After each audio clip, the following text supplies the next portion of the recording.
हम इंसानों की पहली इन्वेंशन पहिए को माना जाता है और तब से आज तक हमने कई सारी महत्वपूर्ण चीजों को इन्वेंट किया है।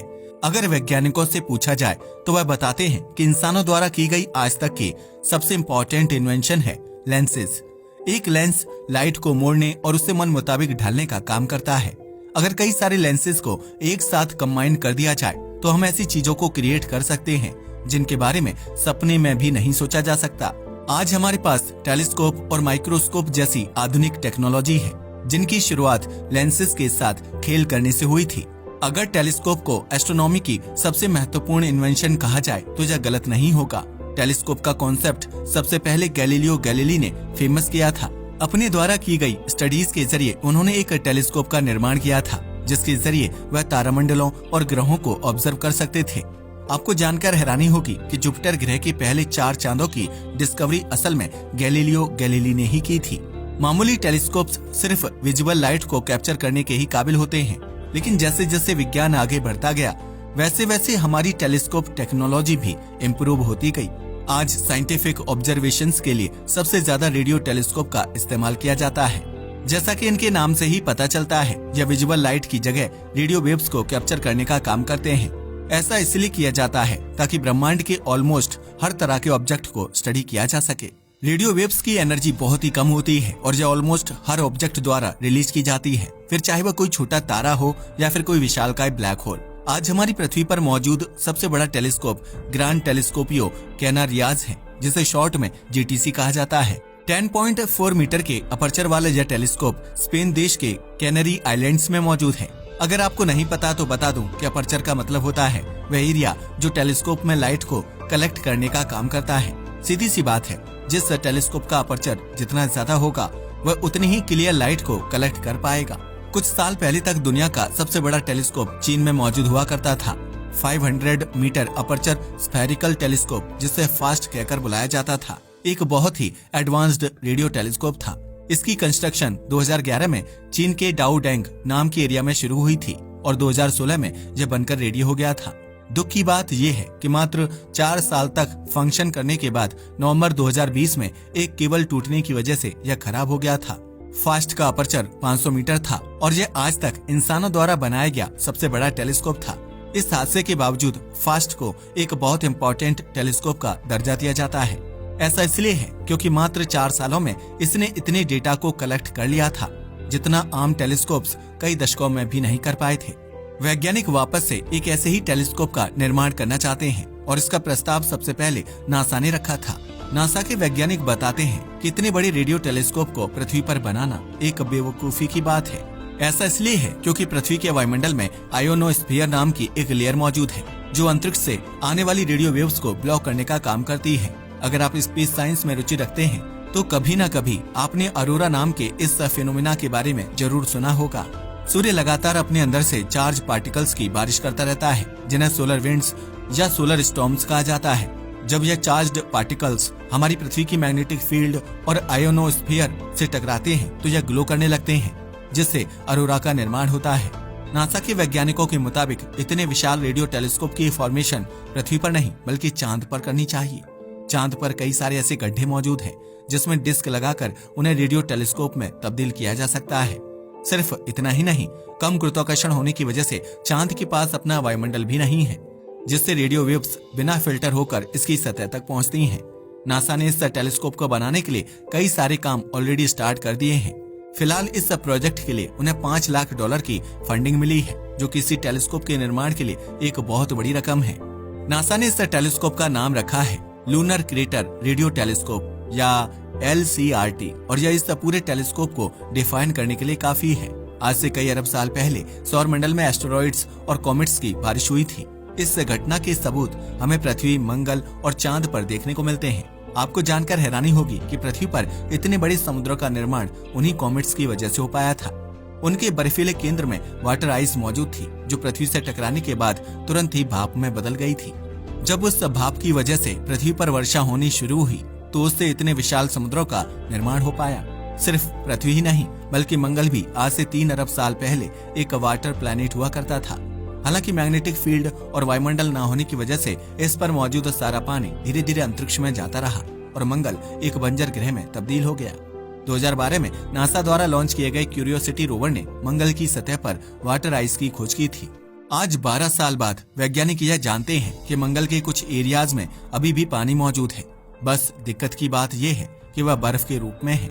चांद एक ऐसा ऑब्जेक्ट है जिस पर उन एस्टेरॉइड्स और कॉमेट्स के सबसे क्लियर सबूत देखे जा सकते हैं।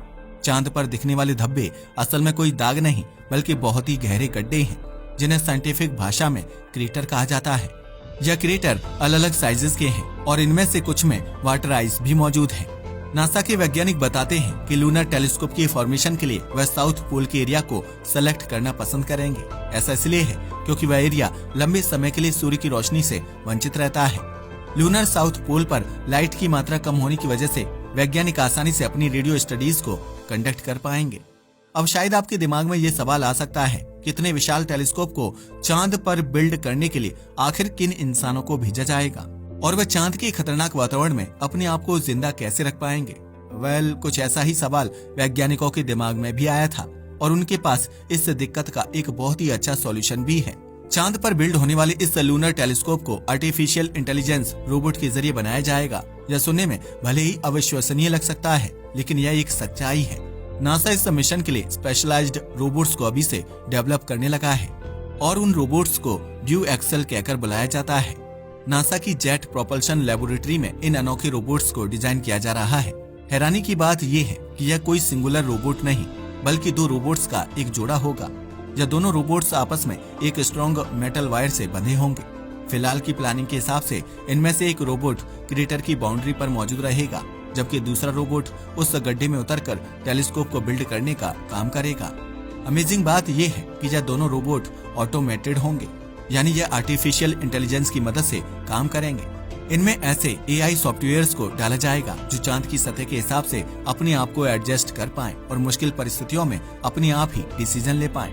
हालांकि इतनी ऑटोमेशन के बावजूद इन्हें एक ह्यूमन ऑपरेटर की जरूरत पड़ेगी जो इन रोबोट्स को कॉम्प्लेक्स डिसीजंस लेने में हेल्प करेगा।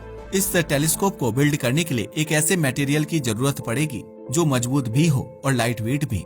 वैज्ञानिक फास्ट की कंस्ट्रक्शन में हुई गलतियों को दोहराना नहीं चाहते, जिस वजह से वह एक परफेक्ट मटेरियल की तलाश में है। एक रेडियो टेलीस्कोप का सबसे बड़ा हिस्सा उसकी डिस्क होती है और इसे बनाने के लिए एक ऐसे मटेरियल की जरूरत पड़ती है जो बहुत फ्लेक्सिबल हो। अब शायद आपके दिमाग में ये सवाल आ सकता है कि आखिर टेलीस्कोप को बनाने के लिए किसी फ्लेक्सिबल मटेरियल की जरूरत क्यों पड़ती है। ऐसा टेलीस्कोप के शेप की वजह से होता है। आमतौर पर रेडियो टेलीस्कोप्स पैराबोलिक शेप के होते हैं, बिल्कुल घरों पर लगी छतरियों की तरह। ऐसे आकार को किसी हार्ड मटेरियल से बनाना बहुत ही मुश्किल होता है, जिस वजह से वैज्ञानिक एक फ्लेक्सिबल मटेरियल की तलाश में है। फ्लेक्सिबल के साथ साथ उस मटेरियल का लाइट वेट होना भी बहुत इम्पोर्टेंट है। इससे ओवरऑल मिशन की कॉस्ट घटती है और चीजों को पृथ्वी से चांद तक भेजना काफी आसान हो जाता है। LCRT को चांद पर सेटअप करना इसलिए भी इम्पोर्टेंट है क्योंकि वैज्ञानिक इससे डार्क एज की स्टडी करना चाहते हैं। हमारे ब्रह्मांड की शुरुआत आज से 13.8 अरब साल पहले हुई थी। बिग बैंग के कई करोड़ सालों बाद तक हमारा ब्रह्मांड अंधेरे में था क्योंकि इसमें एक भी तारे का जन्म नहीं हुआ था। वैज्ञानिक इस समय काल को डार्क एजेस कहकर बुलाते हैं और उनके मुताबिक इससे जुड़े कई सारे रहस्य उन रेडियो वेव्स में छुपे हो सकते हैं जो उस समय मौजूद गैस द्वारा रिलीज की गई थी। LCRT के जरिए वैज्ञानिक उन्हीं रेडियो वेव्स को कैप्चर करके स्टडी करना चाहते हैं ताकि वह ब्रह्मांड के शुरुआती समय को अच्छे से समझ पाएं।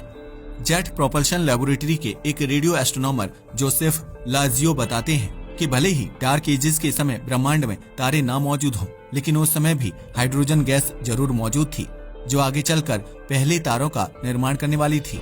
आज भी तारों का निर्माण इसी हाइड्रोजन गैस की वजह से होता है जो बिग बैंग के कई करोड़ साल बाद फॉर्म हुई थी। लाजियो बताते हैं कि लूनर टेलीस्कोप का इस्तेमाल करने से ब्रह्मांड के जन्म के बाद हुई चीजों को स्टेप बाय स्टेप समझा जा सकेगा। वैज्ञानिक डार्क एजेस, न्यूक्लियोसिंथेसिस और अर्ली ब्लैक होल फॉर्मेशन जैसी चीजों को समझ पाएंगे और उनकी मिस्ट्रीज से पर्दा उठा पाएंगे। कुछ वैज्ञानिक तो ये भी मानते हैं कि LCRT द्वारा कलेक्ट किए गए डेटा से डार्क मैटर की गुत्थी को भी सुलझाया जा सकेगा। डार्क मैटर एक ऐसी चीज है जो दशकों से वैज्ञानिकों को परेशान करती आई है। हमारे ब्रह्मांड का करीब 27% हिस्सा डार्क मैटर से बना हुआ है, लेकिन इसके बारे में हमें 1% जानकारी भी नहीं है। हम सिर्फ इतना जानते हैं कि यह किसी भी रेडिएशन के साथ इंटरेक्ट नहीं करता और इसे किसी भी तरह से देख पाना इम्पॉसिबल है। हालांकि इसके इफेक्ट्स को मैथमेटिक्स के जरिए आकाश गंगाओं पर देखा जा सकता है और यही इसके मौजूद होने का एकमात्र सॉलिड प्रूफ है। 2023 की रिपोर्ट्स के मुताबिक यह टेलीस्कोप अभी अंडर कंस्ट्रक्शन है और वैज्ञानिक इससे जुड़ी काफी सारी दिक्कतों का सॉल्यूशन निकालने में लगे हुए हैं। 2030 से पहले इसका लॉन्च होना काफी मुश्किल है और इसकी कंस्ट्रक्शन को पूरी तरह से रोबोट्स को सौंप देना सुनने में एक बहुत ही फ्यूचरिस्टिक चीज लगती है, लेकिन क्या नासा का यह आइडिया सक्सेसफुली काम कर पाएगा, ये तो वक्त ही बताएगा। वैसे आपको इस टेलीस्कोप का आइडिया कैसा लगा, हमें नीचे कमेंट करके जरूर बताइएगा। आज के इस वीडियो के लिए बस इतना ही।